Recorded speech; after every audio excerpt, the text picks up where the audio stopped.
Telugu cinema చరిత్ర అసలు జనరల్గా చరిత్ర అనగానే మనకి చాలా అంటే రిఫరెన్స్కి వెళ్ళారా లేదా ఇలాంటి చాలా ప్రశ్నలు వస్తాయి. ఏదైనా చరిత్ర అన్నప్పుడు మన గతించిన జీవితం గురించి లేకపోతే మనం నడిచి వచ్చినటువంటి దారిని గురించి మాట్లాడుకోవటం, ఇవి ప్రిజర్వ్ చేయటం అనేది ఒక పెద్ద కార్యక్రమం, అది యజ్ఞం కూడా.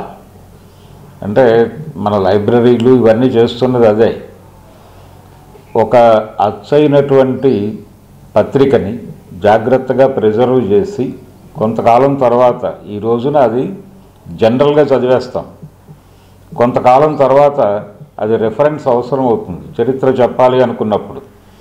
ఏదైనా సరే అంటే ఇది ఎలా ఉంటుందంటే నిన్న తెలియకుండా నేడు అర్థం కాదు, నేడు అర్థం కాకపోతే రేపటిని నిర్మించటం కుదరదు అనేది మనకి ఒక పాత సేయింగ్ ఉంది. అలాగా ఏదైనా సరే నిన్న తెలియకుండా, నిన్నటిని స్టడీ చేయకుండా, అధ్యయనం చేయకుండా ఈరోజు పరిస్థితి ఏంటో అర్థం కాదు. ఈరోజు అర్థం చేసుకోకపోతే రేపటిని నిర్మించటం కుదరని పరిస్థితి ఉంటుంది. కాబట్టి రేపటిని నిర్మించాలంటే ఈరోజు అర్థం కావాలి, ఈరోజు అర్థం కావాలంటే నిన్న తెలియాలి. ఆ నిన్నని తెలుసుకోవటం ఎలా? ఈ రోజున ఉన్నటువంటి జనరేషన్కి నిన్నలు తెలియాలంటే ఏం చెయ్యాలి అంటే దానికి కొన్ని మార్గాలు ఉన్నాయి. ఆ మార్గాలు ఏంటంటే పాత రోజుల్లో లైబ్రరీల్లో రెఫరెన్స్ సెక్షన్స్ అని ఉండేవి. ఆ రెఫరెన్స్ సెక్షన్స్లో పాత పత్రికలు ప్రిజర్వ్ చేసి ఉంచేవారు, జాగ్రత్తగా చూసుకునేవాళ్ళు. వెళ్ళి అవసరమైనటువంటి వాళ్ళు ఆ డేట్స్కి వెళ్ళి చూసుకునేవాళ్ళు. అలాగే కొన్ని పత్రికలకి క్యాటలాగులు తయారు చేసేవాళ్ళు కొంతమంది. అంటే ఆ పత్రిక ఎంతకాలం నడిచింది, వాటిలో ఏ ఏ అంశాలు, ఏ ఏ ఆర్టికల్స్ ఏ సంచికలో వచ్చినాయి అనేది ఒక క్యాటలాగు తయారు చేసి దాన్ని ఒక పుస్తకంలా అచ్చువేసి మార్కెట్లో పెట్టేవాళ్ళు. ఆ పుస్తకం రెఫరెన్స్ తీసుకుని ఆ ఆర్టికల్స్, ఆ పత్రికలు ఎక్కడున్నాయో వెతుక్కుని ఆ ఆర్టికల్స్ సంపాదించి చదువుకునేవాళ్ళు జనాలు. కానీ ఇప్పుడు పరిస్థితి ఏంటి? యూట్యూబ్ వచ్చేసింది. యూట్యూబ్లో దాదాపుగా ప్రతి అంశము దొరుకుతుంది. అలాగే పాత వాళ్ళు చాలా వరకు మాట్లాడుతున్నారు. మాట్లాడే పరిస్థితి ఉన్న వాళ్ళందరినీ కూడా మాట్లాడిస్తున్నారు. దాన్ని ఏదో పద్ధతిలో ప్రిజర్వ్ చేసే ప్రయత్నం చేస్తున్నారు యూట్యూబ్లో. దీనికి అలాగే లైబ్రరీకి మధ్యలో ఒక దశ ఉంది. ఆ దశ ఏంటంటే మనకి కొంతమంది డిజిటలైజేషన్ అనేటువంటి ప్రోగ్రాం చేపట్టి ఈ లైబ్రరీలో ఉన్నటువంటి కంటెంట్ని డిజిటలైజ్ చేసి ప్రపంచానికి అవైలబుల్గా ఉంచాలి అనేటువంటి కొన్ని కార్యక్రమాలు జరిగినాయి. అంటే తానా కొంత యాక్టివిటీ చేసింది. అలాగే రకరకాల సంస్థలు, వ్యక్తులు ఇటీవల కాలంలో మనసు ఫౌండేషన్ రాయుడు గారు ఆయన ఒక యజ్ఞంలాగా తీసుకుని తెలుగులో అచ్చైనటువంటి ప్రతి అక్షరము కంప్యూటర్లో ప్రిజర్వ్ అవ్వాలి, అంటే డిజిటలైజ్ అవ్వాలి అనే ఉద్దేశంతో వ్యక్తిగత లైబ్రరీలు అన్నీ కూడా తెప్పించుకుని ఆయన స్కాన్ చేసి వాటిని ఒక ఆర్డర్లో ఒక వెబ్సైట్ ద్వారా ప్రపంచానికి అందుబాటులో ఉంచాలి అనేటువంటి ఒక యజ్ఞం చేస్తున్నారు ఆయన. అలాగే ఆ క్రమంలో కొన్ని పుస్తకాలు కూడా అచ్చువేశారు వాళ్ళు, సర్వలభ్య రచనలు అనే పేరుతో. అది కాళీపట్నం రామారావు గారి రచనలతో మొదలైంది. తర్వాత మహాకవి శ్రీశ్రీ గారి సర్వలభ్య రచనలు అచ్చయినాయి. అలాగే త్రిపురనేని రామస్వామి గారి సర్వలభ్య రచనలు మనకు అందుబాటులోకి వచ్చింది వారి ద్వారానే. ఇలా ఈ కార్యక్రమం ఎవరో ఒకళ్ళు ఈ గతించిన దాన్ని పదిలపరచాలి అనేటువంటి ఒక సంకల్పం. ఆ సంకల్పం సినిమా రంగానికి సంబంధించి చేసింది ఎల్ వేణుగోపాల్ గారు. ఆయన సినిమా జర్నలిస్టు, పిఆర్ఓగా తెలుసు, కానీ ఒక చరిత్రని పదిలపరిచినటువంటి వ్యక్తిగా ఆయన పరిధి చిన్నదా పెద్దదా ఈ గొడవ పక్కన పెట్టేస్తే ఆయన తన వంతు కృషి చేశారు. నిజానికి దానివలన లబ్ధి పొందినటువంటి వాళ్ళు చాలామంది ఉన్నారు. ఆయన చేసిన పని ఆయన చిన్నగా ప్రారంభించారు అంతే. అది ఎంత ఉపయోగకరంగా మారిందంటే తర్వాత అంటే చాలామందికి అది ఒక ఇన్స్పిరేషన్ మాత్రమే కాదు, సోర్స్గా మారింది. అంటే ఎవరి గురించి అయినా ఇప్పుడు ఎవరైనా సడన్గా చనిపోతారు, సినిమా పరిశ్రమకు సంబంధించిన వాళ్ళు, ఏదో టెక్నీషియన్నో మరొకరు, వాళ్ళకు సంబంధించిన ప్రాథమిక వివరాలైనా కనీసం తెలుసుకోవాలి అంటే వికీపీడియాకి వెళ్తారు చాలామంది. అక్కడ చాలా తప్పులు ఉంటాయి. వీటికంటే కూడా పద్ధతి అయినటువంటి మార్గం ఏమిటి వివరాలు తెలుసుకోవడానికి అంటే వికీపీడియాలో కొంతమంది ఫీడ్ చేస్తున్నారు, ఆ ఫీడ్ చేసింది తర్వాత ఎవరో కరెక్ట్ చేస్తున్నారు. అయితే ఈ ప్రాసెస్ జరిగేలోపు మధ్యలో ఎవరో ఎంటర్ అయ్యి తెలుసుకునే ప్రయత్నం చేస్తే కొన్ని తప్పు వివరాలు వాళ్ళకి క్యారీ ఫార్వర్డ్ అయిపోయి వాటితో వాళ్ళు ఆర్టికల్స్ రాయటమో లేకపోతే మాట్లాడటమో ఏదో జరుగుతోంది. కానీ దీనికంటే కూడా నిజాయితీ అయినటువంటి ఇన్ఫర్మేషన్ దొరకాలి అంటే తెలుగు సినిమా చరిత్ర అనేటువంటి ఒక బ్లాగ్ ఉంది. ఆ బ్లాగ్లోకి వెళ్తే చాలా ఇన్ఫర్మేషన్ డంప్ చేశారు. అది ఎలా చేశారంటే పత్రికల్లో వచ్చినటువంటి ఆర్టికల్స్, సినిమాల మీద వచ్చినటువంటి రకరకాల ఆర్టికల్స్, ఒక టైంలో ఫుల్ పేజీ ఆర్టికల్స్ వచ్చేవి. టాబ్లాయిడ్ సైజు మ్యాగజైన్స్కి ముందు దశలో వాటిని కూడా స్కాన్ చేసి వీళ్ళు ప్రిజర్వ్ చేశారు. రకరకాల పద్ధతుల్లో ఇంటర్వ్యూల రూపంలో వచ్చినవి. అలాగే cineguire.com అనేటువంటి వెబ్సైట్ ఉంది.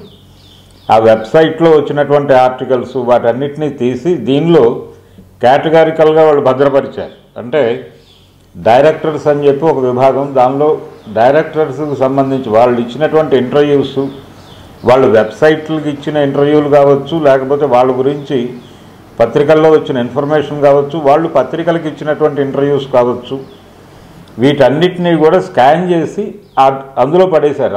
ఆ విభాగంలో, డైరెక్టర్స్ అనేటువంటి విభాగంలో. అందులో మీకు ఎవరి గురించి అయినా సమాచారం అంటే సాధ్యమైనంత వరకు అవైలబుల్గా ఉన్నటువంటి ఇన్ఫర్మేషన్ అంతా ఆయనకు అందుబాటులో, ఆయనకు దొరికిన సమాచారం అంతా తీసుకొచ్చి అందులో డంప్ చేశారు. ప్రధానంగా హనుమాన్ ప్రసాద్ వీరమాచినేని అనే పేరు చెప్తే చాలామంది జనరేషన్కి తెలియకపోవచ్చు. కలియుగ మహాభారతం అని చెప్పి ఒక అద్భుతమైన హిట్ సినిమా తీశాడు ఆయన. అలాగే శారద అనేటువంటి సినిమా కె విశ్వనాథ్ గారు డైరెక్ట్ చేసినటువంటి సినిమా అది. ఆ సినిమా చాలామంది విశ్వనాథ్ గారే కథకుడు ఆ సినిమాకి అని అనుకుంటారు. కానీ అది ఒక కన్నడ సినిమా రీమేకు, యావద జన్మ మైత్రి అనేటువంటి కన్నడ సినిమాకి రీమేక్ అని, దానికోసం హనుమాన్ ప్రసాద్ గారు ముందే స్క్రిప్ట్ రెడీ చేశారని, మ్యూజిక్ డైరెక్టర్ చక్రవర్తి ద్వారా ఆ సినిమా గురించిన వివరాలు తెలిసి అక్కడికి వెళ్ళి ఆ రైట్స్ కొని, గీతా సింగ్ అనేటువంటి ఒక మరాఠీ డైరెక్టర్ కన్నడలో తీసినటువంటి సినిమా అది. దాని గురించిన వివరాలు చక్రవర్తి ద్వారా తెలుసుకుని ఆ సినిమా రైట్స్ కొనుక్కొచ్చి క్రాంతి కుమారు, హనుమాన్ ప్రసాద్ కలిసి స్క్రిప్ట్ వర్క్ చేసి కె విశ్వనాథ్ గారిని డైరెక్టర్గా పెట్టుకున్నారు. కె విశ్వనాథ్ని డైరెక్టర్గా పెట్టుకోమని అడ్వైజ్ చేసింది శోభన్ బాబు. ఈ చరిత్ర ఎలా తెలియాలి మనకి, ఈ కథ ఎలా తెలియాలి, అది కొంతమేరకు హనుమాన్ ప్రసాద్ గారు వినాయకరావు గారికి ఒక ఇంటర్వ్యూ ఇచ్చారు. ఆయన ఒక ప్రయత్నం చేశాడు చరిత్రని పదిలపరిచేటువంటి కార్యక్రమంలో భాగంగా. వినాయకరావు గారు ఆయన నవ్య పత్రికలోను ఆంధ్రజ్యోతిలోనూ పనిచేసేటప్పుడు ఆయన ఒక కాలం తీసుకున్నారు, ఇప్పుడు వీరేం చేస్తున్నారు అని. నిజానికి ఆ తరహా కాలం చాలా పత్రికల్లో నడిచింది. సితారాలో నడిచింది, అలాగే విజయ్ చిత్రలో నడిచింది. అది ఇప్పుడు వీరేం చేస్తున్నారు అన్న పద్ధతిలో ఓల్డ్ టెక్నీషియన్స్ని, పాత నటీనటుల్ని, సినిమాతో సంబంధం ఉన్నటువంటి ఇప్పుడు రిటైర్ అయినటువంటి వాళ్ళు, ఎప్పటికైనా సరే అప్పటికి రిటైర్ అయినటువంటి వాళ్ళు అప్పుడేం చేస్తున్నారు అని, ఇప్పుడు వీరేం చేస్తున్నారు అనేటువంటి కాలంతో వాళ్ళకు సంబంధించిన అనుభవాలు, అనుభూతులు, ప్రజెంట్ ట్రెండ్స్ మీద వాళ్ళు ఎట్లా ఫీల్ అవుతున్నారు, వీటన్నిటినీ కూడా రాసేటువంటి ప్రయత్నం చేశారు. విజయ్ చిత్రంలో నడిచింది అది, తర్వాత వచ్చినటువంటి సినిమా పత్రికల్లో కూడా నడిచింది. అలాగే ఆంధ్రజ్యోతి, నవ్య ఈ పత్రికల్లో కూడా ఈ ప్రయత్నం వినాయకరావు గారు చేస్తూ ఆయన విజయవాడలో ఉండిపోయినటువంటి హనుమాన్ ప్రసాద్ గారి దగ్గరికి వెళ్ళి ఆయన్ని ఇంటర్వ్యూ చేసి, ఆయన సినిమా పరిశ్రమకు దూరం అయిపోయిన చాలా కాలం తర్వాత వెళ్ళి ఆయనతో మాట్లాడి ఆయన చెప్పినటువంటి వివరాలన్నీ రాసి ఒక ఆర్టికల్ వేశారు ఆ పత్రికలో. అది అయిపోతుంది, ఆ వారం చదివేస్తాం మనం, ఆ తర్వాత అది పాత పుస్తకాల వాళ్ళకి వెళ్ళిపోతుంది, తర్వాత తెలియదు. కానీ మనకు ఎప్పుడూ అవసరం అవుతుంది. అది అవసరం మాత్రమే కాదు, రెఫరెన్స్ కోసం అవసరం పడుతుంది చాలామందికి. అయినప్పుడు అది ఎక్కడ దొరకాలి? ఇప్పుడు లైబ్రరీస్కి వెళ్ళి వెతికేటువంటి పరిస్థితి ఉందా? లేదు కదా. కాబట్టి ఆ ఆర్టికల్ స్కాన్ అయ్యి దీనిలో డైరెక్టర్స్ కేటగిరీలో దొరుకుతుంది మనకి ఈ తెలుగు సినిమా చరిత్ర అనేటువంటి వెబ్సైట్లో, ఈ బ్లాగ్లో. నిజానికి ఇది వెబ్సైట్గా కూడా కన్వర్ట్ చేశారు. చాలా అంటే రెగ్యులర్గా పత్రికల్లో వస్తున్నటువంటి ఆర్టికల్స్ స్కాన్ చేయటమే పని. ఇందాక నేను చెప్పినటువంటి మనసు ఫౌండేషన్ వాళ్ళు ఎలాగైతే పత్రికలు స్కాన్ చేసి అలా పెట్టేస్తున్నారు, ఇప్పుడు చాలా అవైలబుల్గా ఉంది కంటెంట్. స్కానింగ్ ప్రోగ్రామ్ మొదలైన తర్వాత వాళ్ళు 1,00,000 పేజీలు స్కాన్ చేశామని చెప్పారు ఈ మధ్య. ఈ 1,00,000 పేజీలని అంటే ఒక అద్భుతమైనటువంటి టైటిల్ పెట్టారు దానికి, ఆ కార్యక్రమానికి. తెలుగు పాఠకులకు 1,00,000 పుటార్చన అని పెట్టారు. అంత గొప్పగా టైటిల్ డిజైన్ చేయటం అనేది చాలా గొప్ప విషయం. అలాగే ఈయన కూడా, వేణుగోపాల్ గారు కూడా ఎక్కడెక్కడ ఆర్టికల్స్ అంటే మనం జస్ట్ అలా చదివి వదిలేస్తాం, ఆ పత్రిక అలా వెళ్ళిపోతుంది. అలా కాకుండా దాన్ని పదిలపరచటం, అవైలబుల్గా ఉంచటం. ఇంటర్నెట్ ఇప్పుడు ఎక్కడైనా అవైలబుల్ కదా. మన ఫోన్లో కూడా మనం ఆ బ్లాగ్ ఓపెన్ చేసి, మీరు ట్రైన్లో వెళుతూ ఉంటారు, ట్రైన్లోనో లేకపోతే మరొక దానిలోనో ట్రావెల్ చేస్తూ ఉన్నప్పుడు ఏదో ఇన్ఫర్మేషన్ తెలుస్తుంది, ఎవరో చనిపోయారని. వెంటనే వాళ్ళకి సంబంధించిన వివరాలు తెలుసుకోవాలనిపించగానే ఈ బ్లాగ్లోకి వెళ్ళిపోయి, లేకపోతే ఈ వెబ్సైట్లోకి వెళ్ళిపోయి ఆ కేటగిరీలోకి వెళితే సాధ్యమైనంత వరకు చాలా వరకు దొరికేస్తారు. అటువంటి ఒక ప్రిజర్వేషన్, ఒక లైబ్రరీ, డిజిటల్ లైబ్రరీ లాంటి ఒక కార్యక్రమాన్ని ఆయన సోలోగా, ఒంటరిగా తను అలా ప్రారంభించి దాన్ని విస్తృతి పెరిగింది. ఇది ఒకరోజు కార్యక్రమం కాదు. జనరల్గా ఇలాంటి కార్యక్రమాలు చేసే వాళ్ళకి ఒక రకమైనటువంటి ఎందుకులే చేస్తున్నాం, ఏది ఎంతకాలం చేస్తాం అనేటువంటి ఒక నిరుత్సాహం లాంటిది వస్తుంది. కానీ ఈయన వదిలేస్తారు చాలామంది. ప్రారంభించడం చాలా గొప్ప విషయం. చాలామంది గుడ్ బిగినర్స్ ఉంటారు, కానీ దాన్ని క్యారీ ఫార్వర్డ్ చేయరు, ముందుకు తీసుకెళ్ళరు. ఆ ముందుకు తీసుకువెళ్ళటమే చాలా గొప్ప విషయం. ఈయన ఈ బ్లాగ్ మొదలుపెట్టిన తర్వాత, అప్పటి నుంచి దాన్ని వెబ్సైట్గా మార్చిన తర్వాత కూడా ఈ రోజుకి పత్రికలు మనకి ఫిజికల్ కాపీలు దొరకటం అనేది అసలు అవి పెద్దగా సర్క్యులేట్ అవ్వట్లేదు. దాదాపుగా ప్రజలు ఇంటర్నెట్లోనూ వెబ్సైట్లలో నుంచి జ్ఞానం పొందే ప్రయత్నం చేస్తున్నారు. అలాగే యూట్యూబ్ నుంచి జ్ఞానం పొందేటువంటి ప్రయత్నం చేస్తున్నారు. కాబట్టి జ్ఞాన సముపార్జనకు రిసోర్సెస్ అనేది లైబ్రరీలుగా ఉండేవి. ఒకప్పుడు దాని కేర్ ఆఫ్ అడ్రస్ లైబ్రరీగా ఉండేది. ఇప్పుడు ఆ లైబ్రరీ డిజిటలైజ్ అయిపోయి మీ ఫోన్లోకి వచ్చేసినటువంటి పరిస్థితి. ఇప్పుడు వాటిలో అంటే యూట్యూబ్లో ఎవరు చెప్పినా కానీ అది జనరల్గా వాళ్ళ మెమరీ ఆధారంగా నడుస్తుంది. కానీ క్లియర్గా ఆ పర్సన్ని కూర్చోబెట్టి ఇంటర్వ్యూ చేసి రాసుకునేటప్పుడు చాలా విషయాలు వాళ్ళకి ఆలోచించి చెప్పడానికి ఒక అవకాశం ఉంటుంది. ఆ అవకాశాన్ని తీసుకుని వాళ్ళు కొంత రిఫర్ చేసుకుని మాట్లాడతారు. దాన్ని ఇక్కడ భద్రపరచడం జరిగింది ఈ తెలుగు సినిమా చరిత్ర అనేది. అలాగే చాలామంది పి చంద్రశేఖర్ రెడ్డి గారికి సంబంధించిన వివరాలు కావచ్చు, అలాగే పివి దాస్ అనే పేరు తెలుగు సినిమా ప్రేమికులకి కూడా గుర్తుండేటువంటి అవకాశం లేనటువంటి పేరు. ఆయన మచిలీపట్నం మినర్వా థియేటర్ ప్రారంభకుడు ఆయనే. ఆ తర్వాత వేల్ పిక్చర్స్ అనే పేరుతో ఆయన ఒక ప్రొడక్షన్ హౌస్ పెట్టి చాలా సినిమాలు తీశారు. మాయాబజార్ సినిమా మొదటిసారి తీసింది వాళ్లే, వేల్ పిక్చర్స్ నుంచి. ఇలా ఆ చరిత్ర ఎక్కడ దొరకాలి? ఇందులోనే ఆ చరిత్ర కూడా పివి దాస్ గారికి సంబంధించిన చిన్న ఒక రేఖా మాత్రమైనటువంటి ఒక ఆర్టికల్. అది ఎక్కడి నుంచి వచ్చింది వీళ్ళకి? పుల్లయ్య గారి మీద ఒక ఆర్టికల్ ఉంది. అంటే పుల్లయ్య గారు, శాంతకుమారి వాళ్ళకు సంబంధించినటువంటి ఒక సుదీర్ఘమైనటువంటి ఇంటర్వ్యూ ద్వారా సంపాదించినటువంటి విషయాలన్నింటినీ ఒక చోట ఒక పత్రికలో రాశారు సీరియల్గా.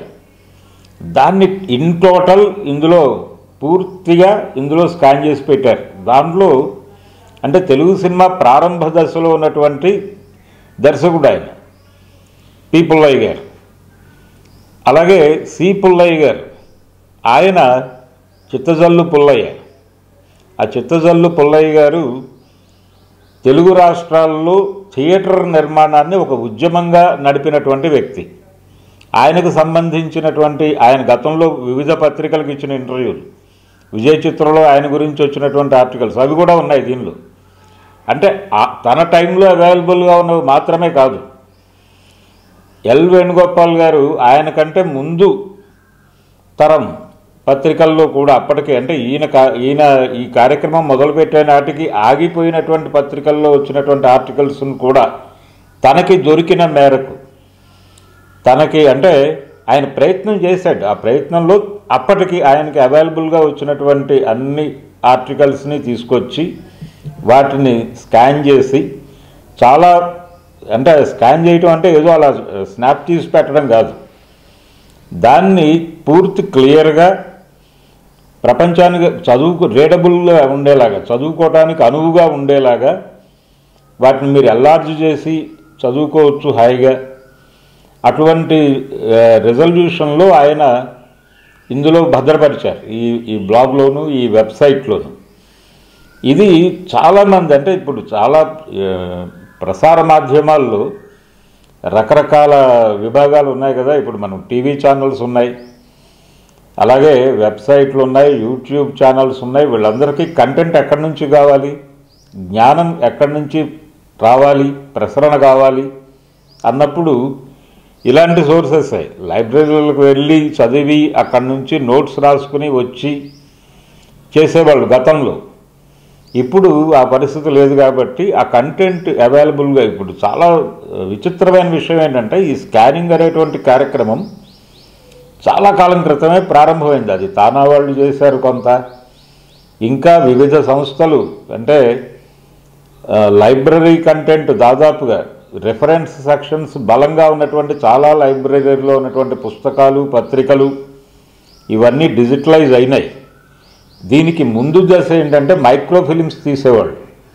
కృష్ణా పత్రిక అని కొండా వెంకటప్పయ్య పంతులు గారు ప్రారంభించినటువంటి పత్రిక. అది చాలామంది ముట్నూరు కృష్ణారావు గారు అనుకుంటారు, కానీ కృష్ణా మండలంగా ఉన్న రోజుల్లో మచిలీపట్నంలో కోర్టు ఉన్నప్పుడు కొండా వెంకటప్పయ్య పంతులు గారు అక్కడ ప్రాక్టీస్ చేసేవారు బందర్లో.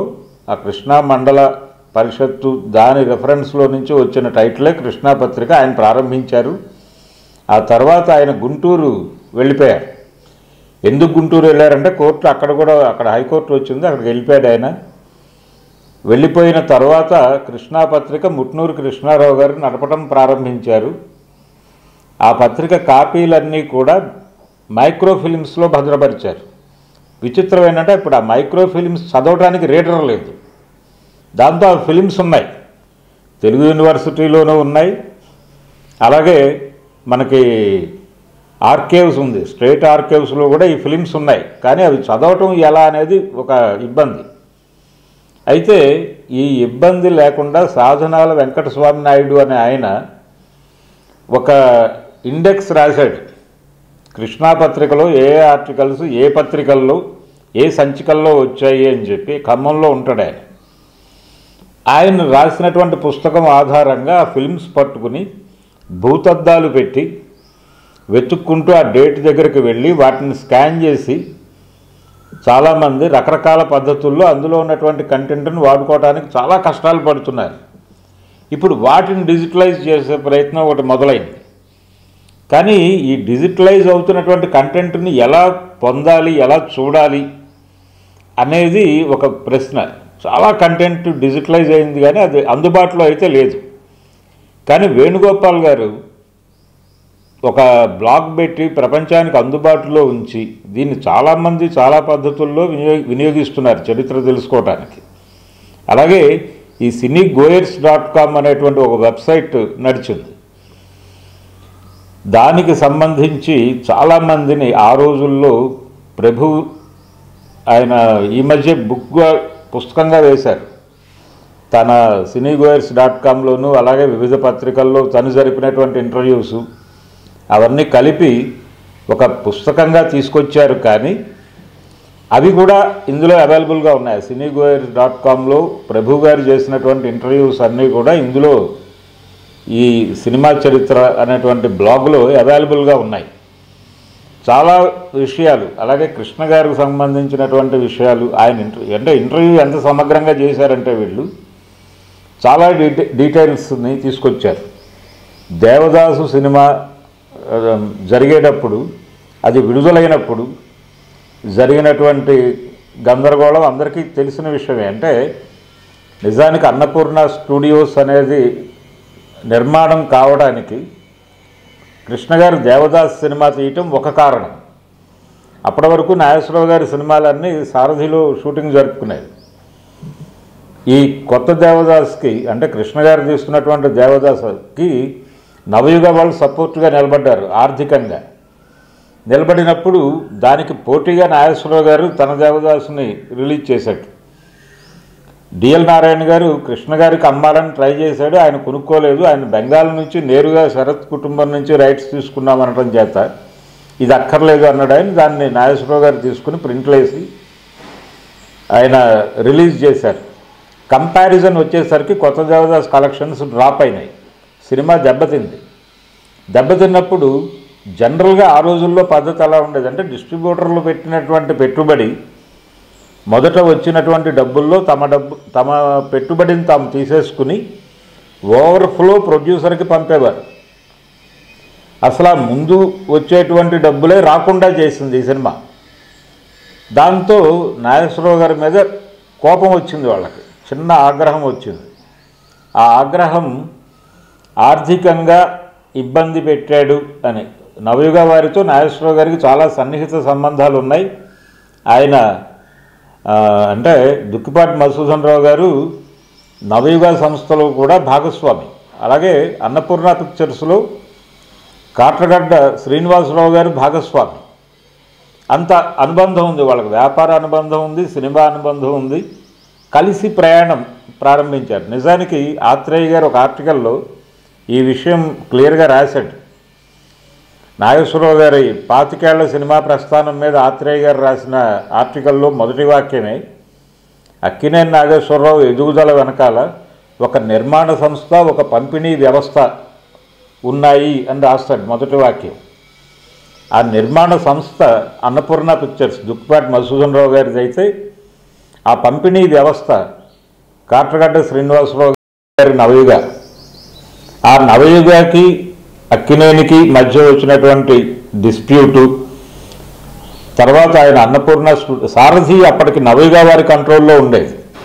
సారథిలో ఈయన షూటింగ్ చేయలేని పరిస్థితి. అందుకని కొద్ది రోజులు తన సినిమాలన్నీ కూడా బెంగళూరులో షెడ్యూల్ చేసుకున్నాడు. ఆయన చేసుకుని యుద్ధ ప్రాతిపదికన సెక్రటరీ సినిమాతో అన్నపూర్ణ స్టూడియోస్ ప్రారంభించారు. ఈ చరిత్రకి సంబంధించినటువంటి కొన్ని వివరాలు, అంటే కృష్ణ గారి వైపు నుంచి ఆయన ఇంటర్వ్యూల్లో కొన్ని విషయాలు, ఇతర ఇంటర్వ్యూస్లో కొన్ని విషయాలు ఇలా మనకు దొరుకుతాయి. వీటిని అధికారికంగా మనం రిఫరెన్స్ చాలా జ్ఞాపకాల్లో ఉంటాయి మనకి. ఈ జ్ఞాపకాల్లో ఉన్న వాటిని రిఫర్ చేసుకోవటానికి, వీటిలో ఉన్నటువంటి తప్పొప్పులు తెలుసుకోవటానికి ఇలాంటి ఒక లైబ్రరీ ఉండాలి కదా. ఆ లైబ్రరీ ఇప్పుడు ఒకవేళ రిఫరెన్స్ సెక్షన్స్ ఉండేటువంటి లైబ్రరీలు గతంలో ఉండేవి. ఇప్పుడు పరిస్థితి ఏంటంటే ఈ డిజిటలైజేషన్ అనే పేరుతో ఆ పాత పేపర్లన్నింటినీ కూడా వీళ్ళు స్కాన్ చేసిన తర్వాత కట్టలు కట్టి అక్కడ పెట్టేశారు తప్ప అవి తీయటానికి కూడా అవకాశం లేకుండా తయారైపోయినాయి. చిక్కడపల్లి లైబ్రరీలో మంచి రిఫరెన్స్ సెక్షన్ ఉండేది, అది శిథిలావస్థకు చేరిపోయింది. ఇప్పుడు దాదాపుగా దాని వినియోగం మూతపడింది. అలాగే అఫ్జల్గంజ్ లైబ్రరీ, విజయవాడలో ఠాగూర్ లైబ్రరీ, అలాగే తేలప్రోల్లో ఒక అద్భుతమైన లైబ్రరీ ఉండేది. దానిలో ఉన్నటువంటి రిఫరెన్స్ సంబంధించి కొంపల్లె జనార్దన్ రావు గారి ఉదయని పత్రికలు తేలప్రోల్లోనే దొరికినాయి. 7-8 సంచికలు. ఆ సంచికలు తేలప్రోల్ లైబ్రరీ నుంచే బయటకు వచ్చినాయి. ఇవన్నీ కూడా దాదాపుగా శిథిలావస్థకు చేరుకున్నటువంటి దశలో పాత సమాచారాన్ని, గతానికి సంబంధించిన వ్యవహారాలని తెలుసుకోవాలి అంటే ఇవే సోర్స్, ఈ వెబ్సైట్లో. అయితే ఈ టోటల్ కంటెంట్ మనకు అవైలబుల్గా లేదు, కానీ సినిమాకి సంబంధించిన, సినిమా చరిత్రకు సంబంధించిన సమాచారం మాత్రం దాదాపుగా తనకి దొరికినటువంటి ప్రతి దాన్ని ఆయన ఈ బ్లాగ్లో ప్రిజర్వ్ చేసేటువంటి ప్రయత్నం చేశాడు. అందుకు ఈయన్ని అభినందించాలి, వేణుగోపాల్ గారిని, ఈ కార్యక్రమం ఇలా నిర్వహిస్తున్నందుకు గాను ఇప్పటికీ. అలాగే ఇది చూస్తున్నప్పుడు రకరకాల ఆలోచనలు వస్తాయి. ఈ సైట్, ఈ బ్లాగ్ చూస్తున్నప్పుడు దానిలో ఉన్నటువంటి ఆర్టికల్స్ ఇవన్నీ చూస్తుంటే చాలా జ్ఞాపకాల్లోకి వెళ్ళిపోతాం మనం. ఈ జ్ఞాపకాలు రేపినటువంటి వ్యక్తులుగా ప్రముఖంగా కనిపించేటువంటి వాళ్ళు వినాయకరావు గారు, అలాగే ప్రభు గారు. వాళ్ళిద్దరూ, అంటే ఆయన అందులో రాసినటువంటి ఇప్పుడు వీరేం చేస్తున్నారు అనే దానిలో లక్ష్మణ్ రేఖ డైరెక్టర్ ఉన్నాడు, ఆయన రెఫరెన్సు. ఇక రకరకాలు చాలామంది, వీరు వారు అని కాదు, చాలామంది రూట్స్ మనకి, అంటే వాళ్ళ ప్రయాణం చాలా రూట్స్లోకి వెళ్ళి వీళ్ళు ఇంటర్వ్యూలు చేశారు. ఆ ఇంటర్వ్యూలు చూస్తుంటే చాలా జ్ఞాపకాలు ముసురుకుంటాయి. దాసనారాయణరావు గారి ప్రారంభ దినాలు, ఇలా ఒక రాఘవేంద్రరావు గారు సంబంధించి వీళ్ళు రాసినటువంటి ఆర్టికల్స్ ఉన్నాయి, కానీ నేరుగా ఇంటర్వ్యూలు ఆయన ఎప్పుడూ ఇచ్చే ప్రయత్నం చేయలేదు. ఇప్పుడు మాట్లాడుతున్నారు కానీ అప్పటికి లేదు. అయినప్పటికీ దొరికిన సర్వలభ్య రచనలు అని వేస్తున్నారు మనసు ఫౌండేషన్ వాళ్ళు. అలాగే సర్వలభ్య సినిమా సమాచారం మొత్తం కూడా ఈ తెలుగు సినిమా చరిత్ర అనేటువంటి బ్లాగులో నిక్షిప్తం చేసి ముందు తరాలకు అందించేటువంటి ప్రయత్నం ఒక యజ్ఞంలాగా చేస్తున్నందుకు గాను ఆయన్ని, అలాగే దీంట్లోకి ఈ బ్లాగుకి కావచ్చు, ఈ వెబ్సైట్కి కావచ్చు, ఒక విలువని తీసుకొచ్చినటువంటి కంటెంట్, రచనలు, ఆ ఇంటర్వ్యూలు, ఆ సమాచారం ఇచ్చినటువంటి, అంటే వాళ్ళ ప్రయత్నంగా వాళ్ళు చేశారు విడిగా. అది ఆయన జ్యోతిలో చేశాడు, ఈయన సినీగోయర్.comలో చేశాడు. అవి విడివిడిగా జరిగినటువంటి కార్యక్రమాలు. వాటిని తీసుకొచ్చి ఒక చోట వేయటం, ఒక చోట నిక్షిప్తం చేయటం, దీని వలన చాలా మేలు జరుగుతుంది చాలామందికి. అయితే ఇప్పుడు చాలా సినిమా పత్రికలు స్కాండ్ ఎడిషన్స్ అవైలబుల్గా ఉన్నాయి. విజయ చిత్రాలు దాదాపుగా అవైలబుల్గా ఉన్నాయి. టోటల్ విజయ చిత్ర ప్రారంభ సంచిక నుంచి అది ప్రయాణం ముగిసే వరకు ఉన్నటువంటి విజయ చిత్రాలు అవైలబుల్గా ఉన్నాయి. సినిమా రంగాలు టోటల్గా అవైలబుల్గా ఉన్నాయి. అలాగే చిత్రాలయ అనేటువంటి ఒక పత్రిక వచ్చేది, దాని తాలూకా ఎడిషన్స్ కూడా స్కాండ్ కాపీలు అవైలబుల్గానే ఉన్నాయి. ఇదంతా మనసు ఫౌండేషన్ వారి కృషి. దాది కాకుండా ఇప్పుడు దీనిలో వచ్చినటువంటి ఆర్టికల్స్ అక్కడ వెతికితే కనిపించవు మళ్ళీ. ఎందుకు ఇది ప్రత్యేకం అంటే, మనం ఆ పత్రికలు తీసుకుని వెతుక్కోవడం కన్నా కూడా ఇది కేటగారికల్గా డైరెక్టర్స్, అంటే డైరెక్టర్స్కి సంబంధించిన సమాచారం అంతా ఒక చోట, ప్రొడ్యూసర్స్ అని ఒక ఇది ఉంటుంది విభాగం, దాంట్లో నిర్మాతలకు సంబంధించిన సమాచారం, అలాగే డ్యాన్స్ మాస్టర్లకు సంబంధించిన సమాచారం అంతా ఒక దానిలో ఇలా నిక్షిప్తం చేసుకుంటూ వెళ్ళారు. ఇలా తెలుగు సినిమా చరిత్రను అసలు ఎవరు పట్టించుకుంటున్నారు అనే పరిస్థితి. డైరెక్టర్ల చరిత్ర వేస్తాము అని చెప్పి డైరెక్టర్స్ అసోసియేషన్ చాలా కాలంగా చెప్తోంది, కానీ ఆ పుస్తకం రాలా. నిర్మాతల మండలికి సంబంధించి దాసనారాయణరావు గారి రోజుల్లో కాట్రగడ్డ మురారి గారి సారథ్యంలో నిర్మాతల చరిత్ర వచ్చింది. అది కూడా అసమగ్రమే అనేటువంటి విమర్శ కూడా ఉంది. అంటే చాలామందికి సంబంధించినటువంటి సంపూర్ణ సమాచారం లేదు దానిలో అనేటువంటి ఒక విమర్శ ఉన్నప్పటికీ ఉన్నంతలో రేఖామాత్రంగా వాళ్ళు సమాచారం అందించే ప్రయత్నం చేశారు. ఈ రోజుకి కూడా అదే పాత నిర్మాతల గురించి తెలుసుకోవడానికి ఉన్నటువంటి రెఫరెన్స్ బుక్. కానీ అందులో ప్రస్తావించినటువంటి నిర్మాతలకు సంబంధించినటువంటి కొంత అదనపు సమాచారం ఇందులో కూడా దొరుకుతుంది ఈ తెలుగు సినిమా చరిత్ర అనేటువంటి బ్లాగ్లో. అందుకు ముఖ్యంగా ఆయనకి, అలాగే విడిగా ప్రయత్నం చేసినప్పటికీ ఈ యజ్ఞంలో భాగస్వాములైనటువంటి ప్రభు గారికి, అలాగే వినాయకరావు గారికి కూడా ఆ ఫర్దర్గా వచ్చినటువంటి జర్నలిస్టులు, ఇప్పుడు ఈ జనరేషన్లో వచ్చినటువంటి ఫిల్మ్ జర్నలిస్టులు దాదాపుగా థ్యాంక్స్ చెప్పాల్సినటువంటి పరిస్థితి. అందులో భాగంగానే ఒక్కసారి ఆయనకి ప్రధానంగా వేణుగోపాల్ గారికి థ్యాంక్స్ చెప్పడం కోసం ఇది ఎక్కడో చోట మాట్లాడాలి అనుకున్నాను నేను. అది ఇక్కడ అవకాశం దొరికింది కాబట్టి ఇది ఎందుకు ఆయనకి ప్రత్యేకంగా థ్యాంక్స్ చెప్పాలి. ఈ బ్లాగు, ఈ వెబ్సైటు నిర్వహిస్తున్నందుకు గాను, చరిత్రని పదిలపరిచేటువంటి ప్రయత్నంలో ఈ యజ్ఞంలో ఎవరు పాల్గొన్నా వారికి తర్వాత జనరేషన్స్ రుణపడి ఉంటాయి